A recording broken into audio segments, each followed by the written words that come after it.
சமீபத்தில் ஒரு தொலைக்காட்சி பேட்டியில் பேசிய சாட்டை துரைமுருகன்.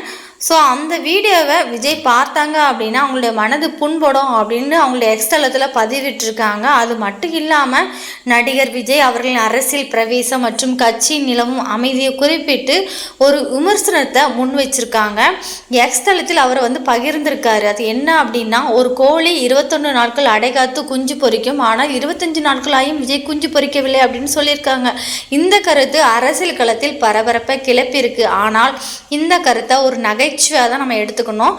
கோழியின் அடைகாக்கும் நேரத்தையும் ஒரு கட்சியின் அடைத்தள வேலையும் ஒப்பிடுவது எவ்வளவு பெரிய ஒரு நகை முரண் என்பதை நம்ம புரிந்து கொள்ளணும்.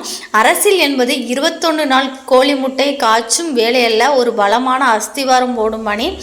ரெண்டாவது என்ன அப்படின்னா, விஜய் மௌனம் என்ன ஒரு பாடத்தை நம்மளுக்கு தருது அப்படின்னா, துரைமுருகன் விஜய் திட்டி போடும் வீடியோக்களை அவர் பார்த்தால் மனம் புண்பட்டு பதில் பேசுவார் என்று நினைப்பது தூங்கும்போது காணும் பகல் கனவுக்கு சமம். விஜயின் மௌனம் சாதாரணமானது கிடையாது, ஒரு ஆழமான அரசியல் பாடம். விஜய் அவர்கள் எதுக்கு பொருட்படுத்தாமல் முதல் ஆயுதத்தை எடுத்திருக்காங்க. கட்சி ஆரம்பிச்சிலிருந்து இன்று வரைக்கும் விஜய் அவர்கள் நாம் தமிழர் கட்சி குறித்தோ அல்லது விமர்சனங்கள் குறித்தோ ஒரு வார்த்தை கூட பேசியது கிடையாது. விமர்சனங்களுக்கு வாயாலே பதில் சொல்ல வேண்டிய அவசியம் அவருக்கு இல்லை. விஜயின் கொள்கை உறுதி, அதாவது ஏற்கனவே கெட்டு போனதை தொட்டு கூட பார்க்க மாட்டேன் என்று விஜய் கொடுத்த வாக்கு பலமானது. யாரெல்லாம் தரம் தாழ்ந்த விமர்சனத்தை முன்வைக்கிறார்களோ அவர்களை தொட்டு பேசாமல் தவிர்ப்பது தான் அவருடைய பாணியை இப்போ வரைக்கும் இருந்துட்டு இருக்கு. அத்தகைய நிலையில உங்கள் வீடியோ பார்த்து அவர் ஏன் மனம் புண்பட வேண்டும் என்று நினைக்கிறீர்கள்?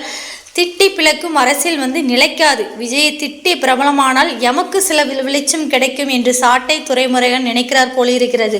ஆனால் இந்த அடிப்படை விதையை புரிந்து கொள்ள வேண்டும். ஒரு ஆளுமை தனிப்பட்ட முறையில் தாக்கி பொழப்பு நடத்துவது நீண்டகால அரசியல் பயணத்துக்கு உதவாது. ஒருவரை விமர்சிப்பது, அவதூறு பரப்பி அதை வைத்து கண்டன் உருவாக்குவது மிக விரைவில் எடுபடாமல் போகும். மக்களுக்கு தேவை ஆக்கப்பூர்வமான அரசியல். சண்டையிடும் வீடியோக்களை பார்ப்பது அவர்களுக்கு சலிப்பு வந்துட்டு. அரசியல் களத்தில் நீங்கள் வீசும் ஒவ்வொரு சொல்லும் உங்களுக்கே திரும்பி சேரும். வருங்காலத்தில் இதே போல உங்களின் யாரும் விமர்சிக்கும் போது உங்கள் மனது புண்படலாம். அந்த சூழலில் உங்களை தாக்கியவர்களுக்கு பதில் சொல்ல விஜய் நேரடியாக வர வேண்டிய அவசியமில்லை.